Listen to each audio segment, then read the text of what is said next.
Today we're going to talk about the CE marking of your battery and how this is impacted by the EU battery regulation. You might actually already have this CE mark on your battery, but if not, you're going to have to get it. If you look at the phones here, you can see, okay, on my phone, I have it here, but I have so many fabulous stickers on it, so you can't really see it. I also dig up some old iPhone here.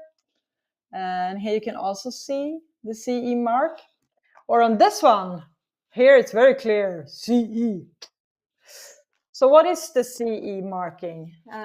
Is it like, you can compare it to a designer's discreet monogram on your product, like giving it an approval. It's of course French. It means, I can't speak French, so this is not going to sound good, but conformity European or European conformity. It actually means that your product is fulfilling all the requirements or the legal obligations of the European market, of the European Union market.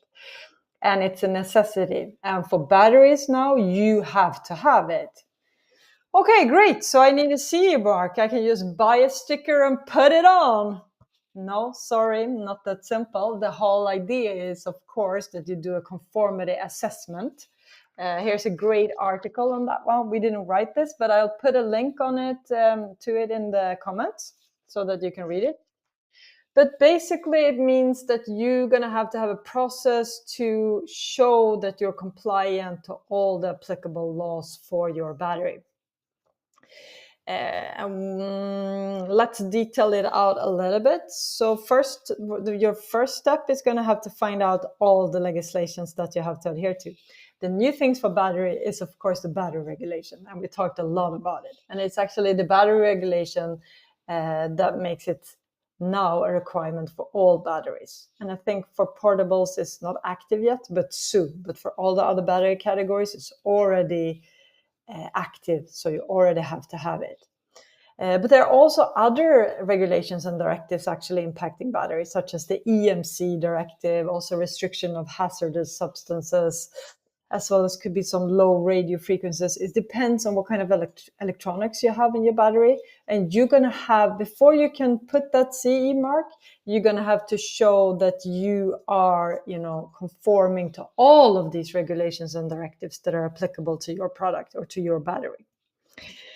Okay, once you have that, you know what you have to conform to, you're going to have to do the actual assessment. And this is also tricky because some of it you can do on your own. You can do a self-assessment, and some of it you need to have a notified body. And sometimes it could be a little bit tricky to judge, can I do this myself or not?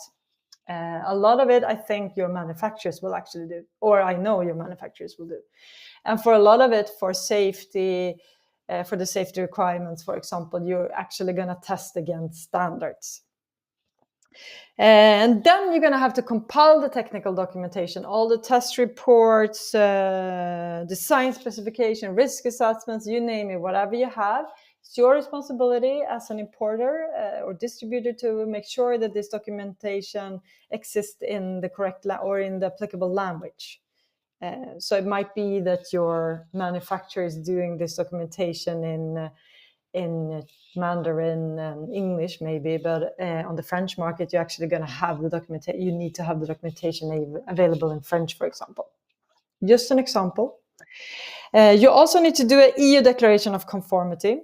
And finally, you're allowed to put that sticker on your battery and set to go. Europe will be all yours.